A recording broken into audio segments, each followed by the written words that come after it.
श्री शिवाय नमस्तोभ्याम। हर हर महादेव। आज 27 अप्रैल 2025 बैसाख माह का 15वां दिन है और पूज्य गुरुजी ने रविवार के दिन किए जाने वाला एक बेलपत्र और चावल के दाने का एक ऐसा विशेष उपाय बताया है जो उन्होंने आज तक अपनी किसी भी कथा में नहीं बताया था। उन्होंने कहा कि जब आपके हाथ तंग चल रहे हो और जब रुपए पैसे कहीं से भी प्राप्त ना हो पा रहे हो, आपके जीवन में चारों तरफ से सिर्फ और सिर्फ परेशानियां चली आ रही हो और उनसे बाहर निकलने का आपको कोई भी समाधान दिखाई ना दे रहा हो, तो आप 27 अप्रैल रविवार के दिन कर लेना बस एक चावल के दाने वाला ये उपाय, जिससे आपकी हर मनोकामना होगी पूरी। आपकी सभी दुखों और परेशानियों से आपको मिल जाएगी मुक्ति और आप हो जाओगे मालामाल। दोस्तों, आज पंचांग के अनुसार बैसाख माह के कृष्ण पक्ष की तिथि अमावस्या भी है। इसे दर्श अमावस्या और बैसाख अमावस्या भी कहा जाता है। आज रविवार का दिन है। इस तिथि पर प्रीति योग बन रहा है। वहीं चंद्रमा मेष राशि में रहेंगे।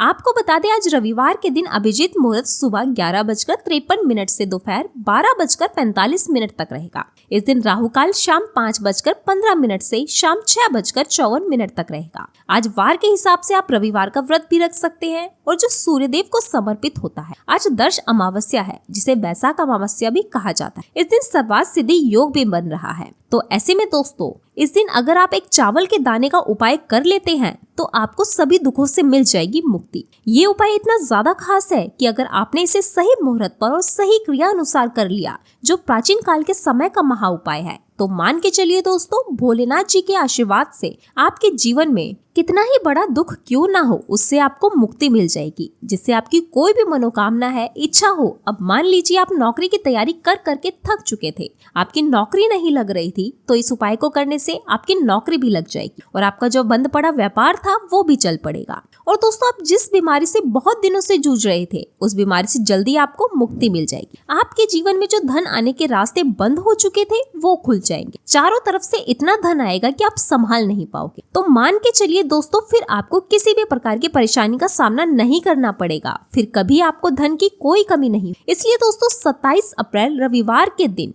आप लोगों को इस वाले उपाय को जरूर कर लेना है। भले ही आपने पूरे साल भर इस उपाय को ना किया हो, पर अगर आपने इस बैसाख महीने में पड़ने वाले रविवार और बैसाख अमावस्या के दिन अगर इस वाले उपाय को कर लिया, तो आपको इस उपाय को करने का वो फल मिलेगा जिसकी आपने कभी कल्पना भी नहीं की हो। इसलिए आप लोग इस बेल पत्र और चावल के दाने वाले उपाय को एक बार जरूर कर लेना, ताकि आप लोगों के हाथ से ये मौका ना जा सके और आपको इस उपाय को करने का वो फल मिल सके जिसकी आपने कभी कल्पना भी नहीं की होगी। वहीं दोस्तों, ये उपाय पंडित जी ने अपनी अभी के शिव महापुराण की कथा में बताया है, जो इस उपाय को आज हम आपसे साझा कर रहे हैं। और इस वीडियो को देखने के बाद इस उपाय को समझने के लिए आपको कोई और वीडियो देखने की कभी जरूरत ही नहीं पड़ेगी। तो दोस्तों, इस उपाय को आपको कैसे करना है, कब करना है, कहाँ पर करना है और उपाय को करते समय आपको किन किन बातों का ध्यान रखना है, ये सारी जानकारी आज हम आपको इस वीडियो में देने वाले हैं। तो चलिए भक्तों, इन उपाय को शुरू करते हैं। लेकिन उससे पहले दोस्तों, अगर आप भी अपने जीवन में महादेव जी का आशीर्वाद पाना चाहते हैं तो वीडियो को लाइक करें, चैनल को सब्सक्राइब करें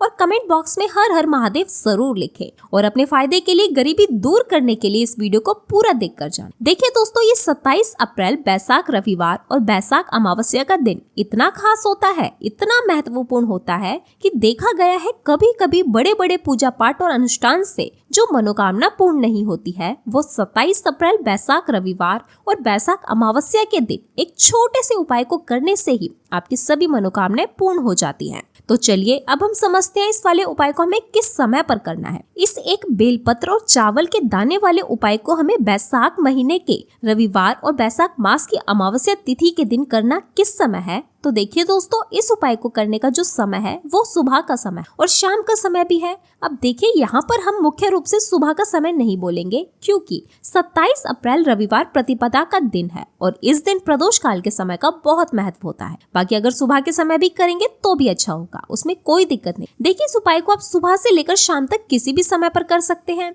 इसके लिए आपको क्या करना है, एक काली मिर्च लेनी है। देखिए, ध्यान से समझना, एक काली मिर्च लेनी है और काली मिर्च कहीं से भी खंडित नहीं होनी चाहिए। फिर इसके बाद आपको लेना है एक गोल बाती का दीपक। देखिए, दीपक आप चाहे तो मिट्टी का भी ले सकते हैं, और आपके पास मिट्टी का दीपक नहीं है तो आप शुद्ध आटे का दीपक भी ले सकते हैं। बस आपको ध्यान देना है कि उस आटे में आपको नमक या हल्दी का प्रयोग नहीं करना है। तो आप एक बढ़िया सा दीपक बना ले और इस दीपक में गोल बाती लगा के उस दीपक में आपको घी भरना है। अब क्या करना है, आपको इन दोनों चीजों को लेकर चले जाना है बेलपत्र के पेड़ के पास। देखिए, गुरुजी ने अपनी अभी की शिव महापुराण की कथा में बताया था कि जो भी व्यक्ति प्रदोष काल में एक दीपक प्रज्वलित कर देता है उसके घर पर धन की कभी कमी नहीं हो सकती। देखिए, यदि आपके घर के आसपास कहीं बेलपत्र पेड़ नहीं है या फिर घर से काफी दूर है और आप जा नहीं सकते हैं तो आगे हम ये भी बताएंगे कि कैसे इस उपाय को आप कर सकते हैं। अगर बेलपत्र वृक्ष ना हो तो देखिए, अब आपको प्रदोष काल में इन दोनों चीजों को लेकर चले जाना है बेलपत्र के पेड़ के पास। अब आपको क्या करना है, सबसे पहले आपको उत्तर दिशा की ओर मुंह करके आपको खड़े हो जाना है और फिर जो दीपक आप लेकर गए हैं उससे आपको बेलपत्र की जड़ में प्रज्वलित करना है। दीपक प्रज्वलित करने के बाद आपको एक काली मिर्च अपनी हथेली पर रखनी है और बेलपत्र के पेड़ का आपको 5 बार परिक्रमा लगानी है। और यदि आप परिक्रमा बेलपत्र के पेड़ का नहीं लगा सकते हैं तो आपको दीपक के चारों ओर ही इस तरह से परिक्रमा लगा लेनी है, मतलब आरती करनी है और घुमाने के बाद आपको उसी काली मिर्च को दीपक में डाल देना है और वहीं पर बैठकर हाथ जोड़कर आंख बंद करके आपको जो भी आपके जीवन में समस्याएं चल रही हैं, घर से लक्ष्मी जी का निवास नहीं है, घर में लक्ष्मी जी प्रवेश ही नहीं कर रही है, या फिर आपके जीवन में जो भी समस्याएं चल रही हैं तो इस समस्या को आपको विनती करनी है। इसके बाद यदि आपके घर के आसपास कहीं बेलपत्र का पेड़ नहीं है तो आपको इन सब चीजों को लेकर चले जाना है शंकर जी के मंदिर में और शिव जी के मंदिर पहुंचकर आपको क्या करना है, आपको इस एक दीपक को शिव जी के मंदिर में जाकर जो चौखट होती है वहां पर आपको इस दीपक को प्रज्वलित करना है और दीपक जलाते समय आपका मुख उत्तर दिशा की ओर होना चाहिए। दीपक जलाने के बाद आपको क्या करना है, एक काली मिर्च अपनी हथेली पर रखनी है और आपको जीवन में जो भी समस्याएं हैं, चाहे वो परिवार से लेकर हो, धन से लेकर हो या किसी भी चीज को लेकर हो, अपनी समस्या बोलनी है और बोलने के बाद आप उस काली मिर्च को दीपक में डाल देना जिससे आपकी मनोकामनाएं पूर्ण हो जाए, घर में लक्ष्मी जी का वास हो, ऐसी कामना आपको कर लेनी है। अब देखिए दोस्तों, शिवजी जी के मंदिर की जो चौखट होती है उसमें 33 कोटि देवी देवताओं का निवास होता है। यदि आप वहां पर दीपक जलाते हैं तो इससे भगवान शिव तो प्रसन्न होते ही हैं, साथ ही 33 करोड़ देवी देवताओं का आशीर्वाद भी आपको प्राप्त और वहीं सभी प्रसन्न होते, जिनके आशीर्वाद से आपकी सभी मनोकामनाओं की पूर्ति होती है। आप ये उपाय जरूर कीजिएगा, बहुत ही छोटा सा उपाय है, करके जरूर देखिएगा। देखिए, अब हम जान लेते हैं गुरुजी द्वारा बताए गए दूसरे उपाय के बारे में। इस उपाय के लिए आपको मात्र 2 लौंग लेनी, यानी आपको एक लौंग का जोड़ा लेना है, 2 फूल वाली लौंग लेनी है। लौंग का जोड़ा कहीं से भी खंडित बिल्कुल नहीं होना चाहिए, इस बात का आपको विशेष ध्यान रखना है। इसी के साथ दोस्तों आपको लेना होगा लाल चंदन का पाउडर। देखिए, यदि आपके पास लाल चंदन की लकड़ी है तो उसे घिसकर भी आप लाल चंदन के रूप में प्रयोग कर सकते हैं और यदि पाउडर है तो उसका भी आप उपाय के लिए प्रयोग कर सकते हैं। देखिए दोस्तों, चंदन जो है वो तेज का प्रतीक माना गया है और साथ ही साथ जीवन के अंधकार को दूर करने का भी प्रतीक माना गया है। अब इसी के साथ में आपको मात्र एक तांबे के पात्र के अंदर शुद्ध जल लेना होगा अपने घर से। अब दोस्तों, ये तीनों सामग्री लेकर के सीधे आपको पहुंच जाना होगा भगवान शिव के मंदिर में। देखिए, इसी के साथ में आपको एक गोल बाती का दीपक भी जरूर लेना है। दीपक आप मिट्टी का भी ले सकते हैं, शुद्ध आटे का भी ले सकते हैं और दीपक में आपको शुद्ध घी का प्रयोग करना है, गाय के शुद्ध घी का। लेकिन जैसे ही आप इन सभी सामग्रियों को लेकर मंदिर में पहुंचेंगे, मंदिर में जैसे ही आप चौखट के वहां पर पहुंचेंगे तो मंदिर की चौखट की दाहिने तरफ आपको एक गोल बाती का दीपक प्रज्वलित कर लेना है। यानी कि जैसे ही आप मंदिर की चौखट के वहां पर प्रवेश करते हैं तो उसके दाहिनी तरफ आपको ये गोल बाती का दीपक प्रज्वलित करना है। अब देखिए, जैसे ही आप ये दीपक प्रज्वलित करेंगे तो आपकी जो भी मनोकामना है उसे आपको बोल देना है। आप इस दीपक को इस प्रकार से प्रज्वलित करने के बाद इन सभी सामग्रियों को आपको शिवलिंग के पास में लेकर पहुंच जाना है। अब देखिए दोस्तों, आपके पास में जो एक तांबे का पात्र है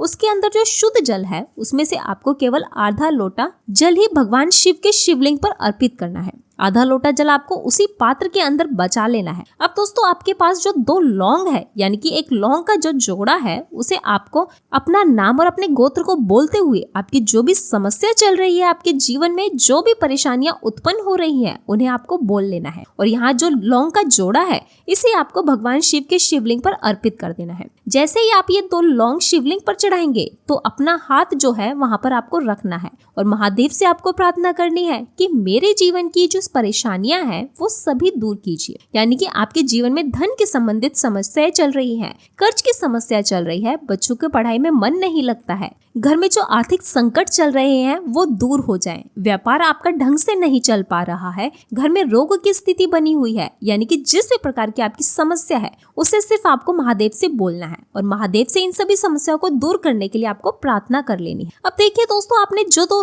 लौंग शिवलिंग पर समर्पित की है उसे आपको वहां से उठा लेना है और इन दोनों लौंग को आपको शिवलिंग से उठा करके सीधे उस जल के पात्र के अंदर डाल देना है। यानी कि आपने आधा लोटा जो जल बचाया था उसी के अंदर आपको ये 2 लौंग डाल देनी है और साथ में आप जो लाल चंदन लेकर के आए थे उस लाल चंदन को भी आपको उसी पात्र के अंदर डाल लेना है। यानी कि आधा लोटा जल बचा हुआ है, उसी लोटे में आपको 2 लौंग का जोड़ा डालना है और लाल चंदन भी डाल लेना है। अब देखिए, इस आधे लोटे जल में जिसमें आपने 2 लौंग डाली है, लाल चंदन डाला है, उसे सीधे लेकर के आपको पहुंचना है बेलपत्र के वृक्ष के पास। बेलपत्र का वृक्ष यदि आपके घर पर है तो वहां पर भी आपको आ जाना है। आपके घर के आसपास कहीं भी है तो वहां पर आपको जाना है और उसके बाद आपका जो मुख है वो उत्तर दिशा की ओर होना चाहिए और उसके बाद आपको अपना नाम और अपने गोत्र को बोलना है और पुनः आपने जो भी परेशानियां शिवलिंग के पास बोली थी उन्हें आपको वापस से बेलपत्र के वहां पर भी बोलनी। और ये जो आधा लोटा जल है उसे आपको पूरा बेलपत्र के वृक्ष की जड़ में श्री शिवाय नमस्तुभ्याम इस मंत्र का जाप करते हुए समर्पित कर देना है। तो बस इतना सा उपाय आपको करना है। जो भी आपकी परेशानियां हैं, समस्याएं जीवन में चल रही हैं, उसे महादेव निश्चित ही दूर करेंगे।